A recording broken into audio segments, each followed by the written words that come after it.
तर 30 जानेवारीला भाजपचाच महापौर होणार। भाजपच्या वरिष्ठ नेत्यांनी ही माहिती दिलेली आहे। तर शिवसेनेच्या दबाव तंत्राला बळी पडणार नाही, भाजपच्या नेत्यांनी ही माहिती दिली। महापौर पदाची कोणतीही तडजोड होऊ शकत नाही अशी भूमिका घेण्याचे आदेश दिल्लीतून पक्षाच्या नेतृत्वाने दिलेले आहेत। आपले प्रतिनिधी सुशांत सावंत आपल्यासोबत जोडले गेलेले आहेत, आपण त्यांच्याशी या संदर्भात बोलूया। सुशांत, भाजपने आपली भूमिका क्लिअर केली आहे, या निमित्ताने प्रश्न हा पडतो की भाजपसाठी मुंबई किती महत्त्वाची आहे, भाजप किती महत्त्वाकांक्षी आहे मुंबईच्या बाबतीत आणि का महत्त्वाची आहे? सुशांत,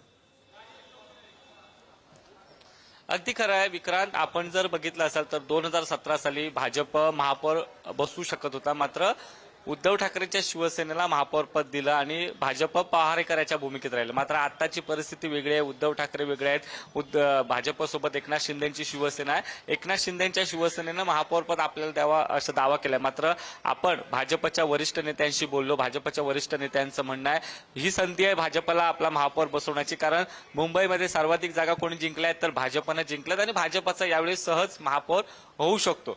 त्यामुळे मुंबईचा महापौर हा भाजपचाच होईल आणि 30 जानेवारीला मुंबईचा महापौर जो आहे तो विराजमान होईल असं आपल्याला एका वरिष्ठ नेत्याने सांगितलं। शिंदेच्या शिवसेनेकडून जो दबाव तंत्र वापरलं जात आहे त्याला न जुमानता आता भाजप आपला महापौर बसवण्यावर ठाम आहे। आता दिल्लीमध्ये आज बैठक होणार आहे अमित साटम आणि राहुल शेवाळे यांच्यामध्ये, आणि त्यांना देखील स्पष्टपणे आज सांगितलं जाईल की कोणत्याही परिस्थितीत महापौर हा भाजपचाच होईल आणि तोही मराठी आणि हिंदू होईल असं भाजपच्या वरिष्ठ नेत्याने। खरं सुशांत, त्यामुळे तुम्ही म्हणता त्याप्रमाणे भाजपने आपली भूमिका क्लिअर केलेली आहे, महापौर भाजपचाच। धन्यवाद तुम्ही दिलेल्या या सगळ्या सविस्तर माहितीसाठी।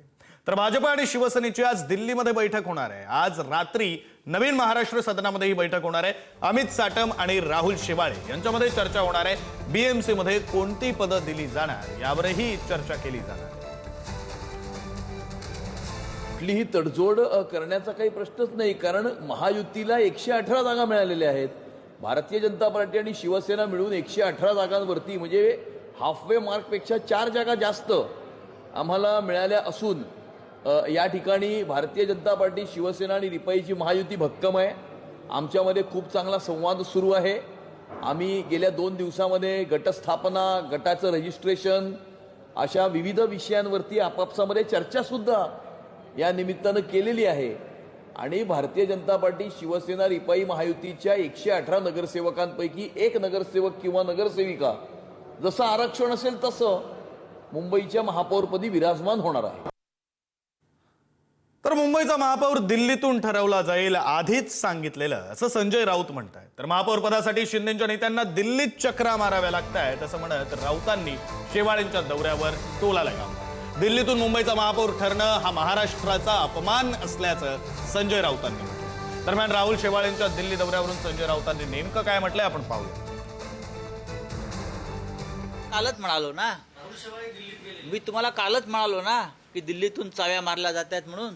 तुम्ही ऐकलं असेल की मी असं म्हणालो की मुंबईचा महापौर कोणी दिल्लीतून ठरवलं जाईल, हे आतापर्यंत इतिहासात घडलं नव्हतं।